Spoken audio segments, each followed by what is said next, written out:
March 21st, a very special day, to celebrate the many contributions of those with Down syndrome, or also known as trisomy 21. Today, March 21st, has been officially designated by the United Nations as World Down Syndrome Day. And the date is significant in and of itself because Down syndrome, the origins of Down syndrome and the underlying cause, is a duplicate 21st chromosome. We're all born with 23 pairs, an X and a Y. Those with Down syndrome have an extra 21st. Therefore, 3 in 21, and today is March 21st.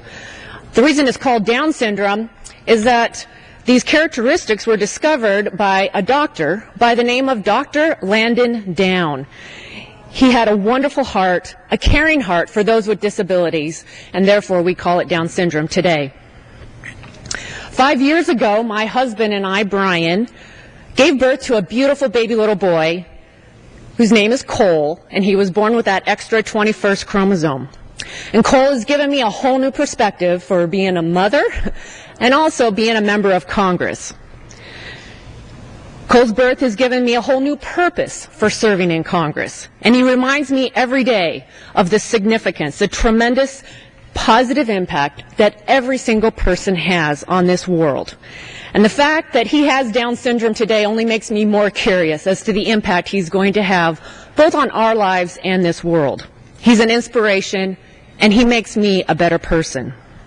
Through Cole, I've been introduced and welcomed by the disabilities community, a wonderful group of people in America who every day also celebrate the tremendous impact and the potential of every life in this world.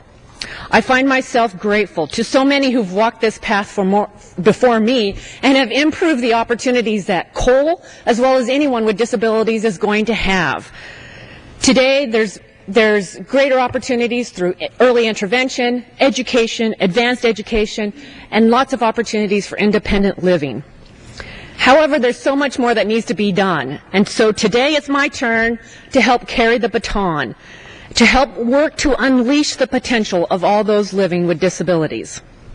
I'm proud to co-chair the Congressional Down Syndrome Caucus with Representative Pete Sessions, Representative Steve Van Hollen, and Delegate Eleanor Holmes Norton.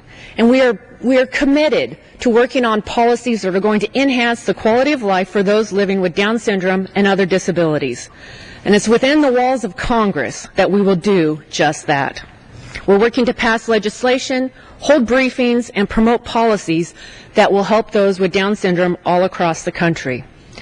So today is World Down Syndrome Day, and a few minutes from now at the United Nations headquarters, there's going to be a poem read. It's called Welcome to Holland. The author is Emily Pearl Kinsley, and I thought I wanted to read it to all of you today. Welcome to Holland. I'm often asked to describe the experience of raising a child with disability, to try to help people who have not shared that unique experience to understand it, to imagine how it would feel. It's like this.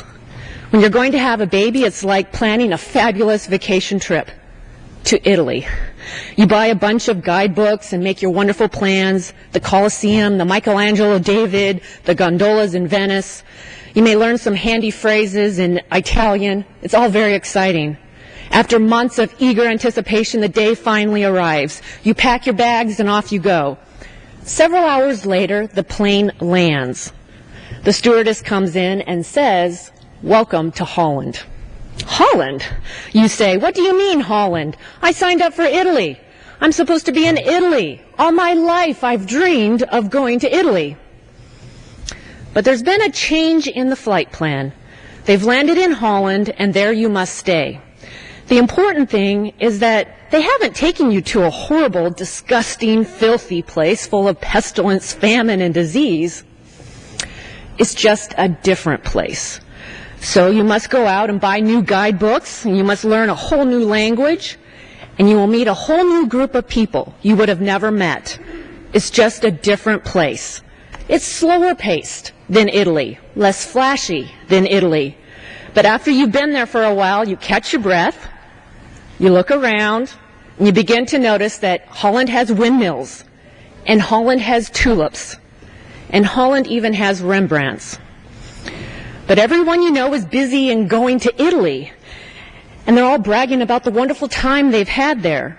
And for the rest of your life, you will say, yes, I was supposed to go. That's what I had planned. And the pain of that will never, never, ever go away. But the loss of that dream is a very significant loss.